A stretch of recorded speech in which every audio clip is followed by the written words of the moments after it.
Depuis mes 4 ans, j'ai une fascination pour le temps qui passe. Parce que c'est précisément depuis le 31 janvier 1994, devant mon gâteau d'anniversaire en forme de stégosaure, que j'ai compris. Le temps passait à toute vitesse. Et le temps, c'est la vie.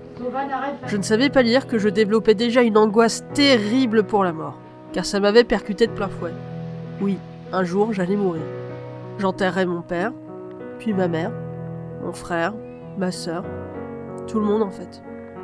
Cette prise de conscience m'a fait pleurer tous les soirs pendant 1 an, puis j'ai fini par oublier. Et je suis retourné jouer avec des pneus. Oui, bon, j'ai une enfance un peu spéciale. J'ai oublié cette angoisse jusqu'à mes 18 ans. Puis ces pensées me sont revenues peu de temps avant mon bac, quand un copain de lycée est mort en se faisant tirer dessus en sortant de son immeuble. Une histoire de balle perdue, une histoire de pas de chance.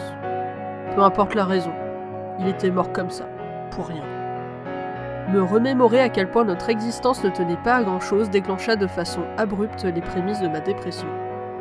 J'ai été diagnostiqué dépressif chronique à 20 ans, et j'ai voulu faire quelque chose contre ça, à mon échelle. Contre ma dépression, contre le temps qui passe et la vie qui s'enfuit. J'ai décidé de prendre le problème à bras-le-corps et d'accepter cette fatalité.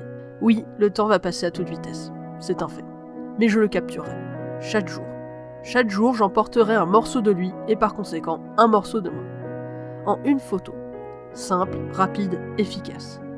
Une petite photo en guise de témoignage. Et me plonger dans mon propre regard pour déclarer la guerre à cette frénésie temporelle. C'est un combat qui dure depuis 10 ans et qui risque de continuer encore un petit bout de temps.